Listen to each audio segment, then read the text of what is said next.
दोस्तों, आखिर क्यों सहदेव ने अपने पांडु पिता का मांस खाया था? सहदेव भविष्य में होने वाली हर घटना को पहले से ही जान लेते थे। वे जानते थे कि महाभारत होने वाली है और कौन किसको मारेगा और कौन किस पर विजय हासिल करेगा।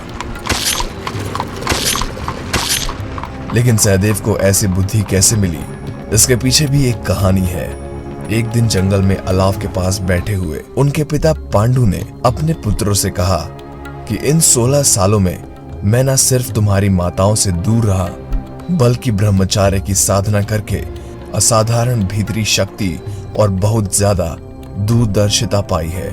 लेकिन मगर मैं कोई गुरु नहीं हूँ, तो इसलिए मैं ये नहीं जानता कि इन गुणों को तुम तक कैसे पहुंचाऊं। जिस दिन मेरी मृत्यु हो जाएगी, तुम सब बस इतना करना कि मेरे शरीर का मांस एक टुकड़ा लेकर खा लेना। अगर तुम मेरे शरीर के मांस को अपने शरीर का हिस्सा बना लोगे, तो मेरी सारी बुद्धिमत्ता, सारी होशियारी अपने आप तुम्हारे अंदर पहुंच जाएगी और तुम लोगों को उसके लिए मेहनत भी नहीं करनी पड़ेगी। जब पांडु की मृत्यु हुई, उनका दाह संस्कार किया जा रहा था, तो भावनाओं के वशीभूत होकर लगभग हर कोई इस बात को पूरी तरह भूल गया था। सिर्फ छोटे भाई और विचारशील सहदेव ने अपने पिता के मस्तिष्क के 3 हिस्से खाए। पहले टुकड़े के खाते ही सहदेव को इतिहास का ज्ञान हुआ, दूसरे टुकड़े को खाने के बाद वर्तमान का, और तीसरे टुकड़े को खाने के बाद भविष्य को देखने लगे। इस तरह से वो त्रिकालज्ञ बन गए। वह राजाओं के बीच एक ऋषि की तरह जी सकते थे।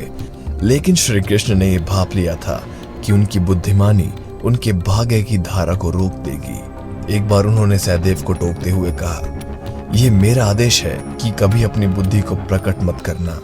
अगर कोई तुमसे प्रश्न पूछता है तो उसका उत्तर हमेशा दूसरे प्रश्न के रूप में देना। उस दिन के बाद सहदेव हमेशा प्रश्नों के जवाब में प्रश्न ही देते थे, जिन्हें बहुत ही कम लोग समझ पाते थे।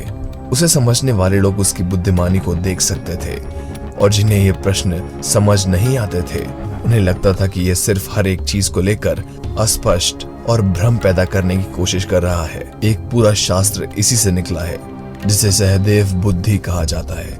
आज भी दक्षिण भारत में अगर कोई ज्यादा चतुराई दिखाने की कोशिश करता है, तो कहा जाता है वह सहदेव बनने की कोशिश कर रहा है, क्योंकि लोगों को लगता था कि वो सवालों में जवाब देकर चतुराई दिखाने की कोशिश करते हैं, मगर वास्तव में वह श्री कृष्ण के आदेश का पालन कर रहे थे, जिससे सिर्फ बुद्धिमान लोगों को ही यह समझ आ पाता था कि वह उन्हें उत्तर देने की कोशिश कर रहे हैं। दोस्तों, अगर आपको हमारी ये जानकारी पसंद आई तो इस वीडियो को लाइक जरूर कर लीजिए और शेयर करना ना भूलिएगा।